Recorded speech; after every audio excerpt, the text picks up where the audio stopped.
Assalamualaikum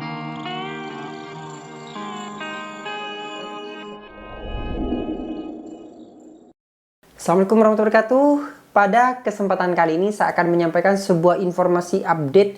Mungkin kemarin baru diinformasikan oleh Menpan RB siapa saja sih yang akan diangkat menjadi ASN P3K. Nah, oleh sebab itu silahkan Bapak Ibu semua bisa simak informasi langsung dari Menpan RB. Saya kutip dari channel YouTube-nya Kompas TV. Nah, Bapak Ibu semua bisa simak. Dan jangan lupa untuk berkomentar nih dari kabupaten kota mana saja Bapak Ibu semua berasal di kolom komentar di bawah ini. Contoh saja Surabaya hadir mas, Bondowoso hadir mas, Bandung hadir mas, Jakarta hadir mas, dan kota-kota lain di seluruh Indonesia. Silahkan disimak, jangan sampai di skip videonya agar Bapak Ibu semua mengetahui sejumlah berapa honorer yang akan diangkat di tahun 2024 ini dan bagaimana nantinya tanggapan ataupun respon dari Menpan RB itu sendiri. Silakan simak Bapak Ibu semua videonya berikut ini. Oke. Nah, kita bergeser sedikit masih soal SDM ini, Pak. Kaitan dengan honorer.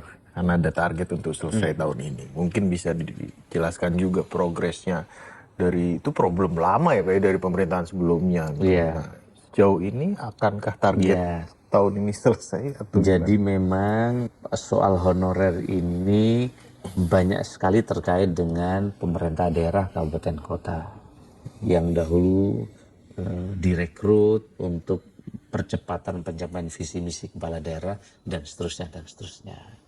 Sebagian rekrutmennya ada yang benar dengan kualifikasi yang benar dan baik. Tetapi ada juga sebagian sumber rekrutmennya dulu prosesnya kurang benar dan SDM-nya juga tidak seperti yang diharapkan sebagaimana kualifikasi itu. Nah, walhasil sekarang ketika kami masuk ini totalnya ada 2,3 juta yang ada di database BKN.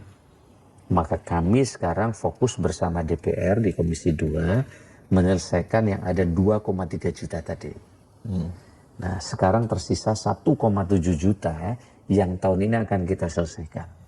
Nah, 1,7 juta ini prosesnya sampai Desember yang ada di database DPK ini yang akan prioritas akan kita selesaikan. 1,7 juta.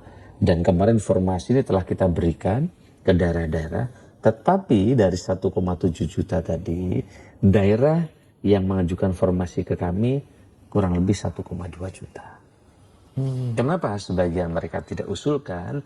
Karena sebagian kemampuan keuangan daerahnya melampaui undang-undang HKBD yang 30%.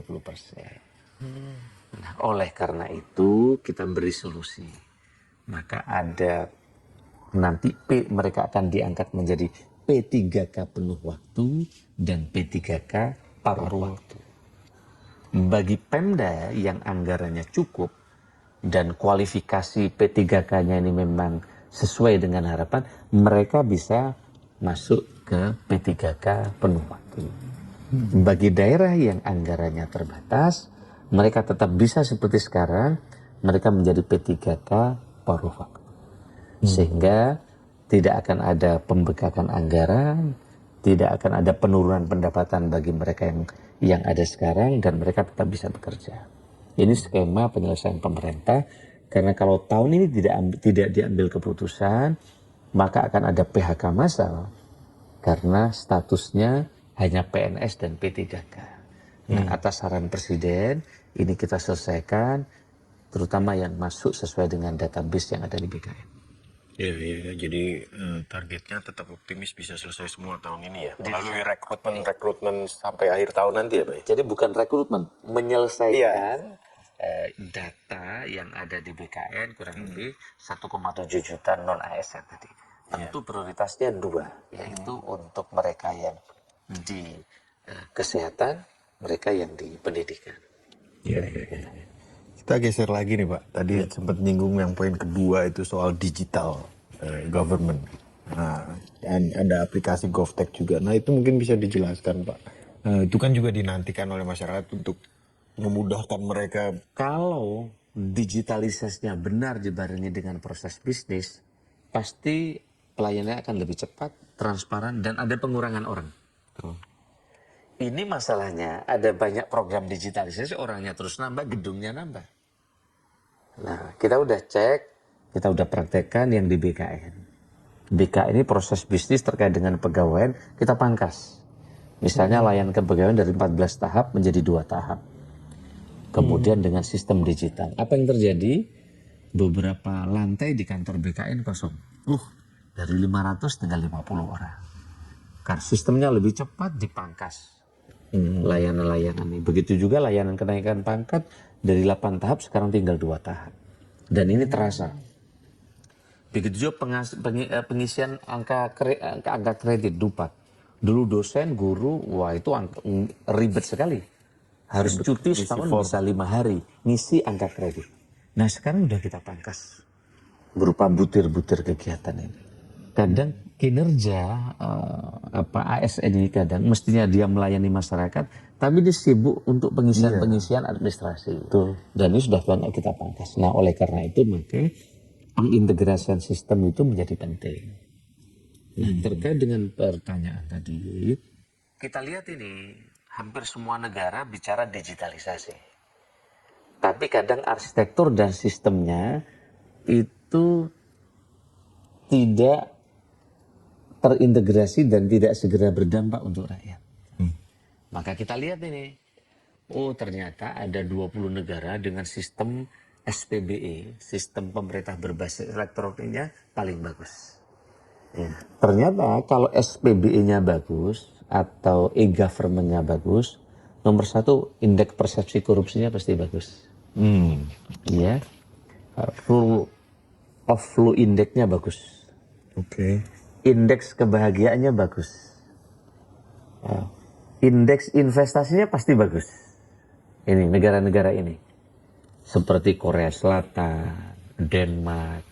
Kemudian yang paling dekat dengan kita Singapura, Finlandia, dan lain-lain, ada 2.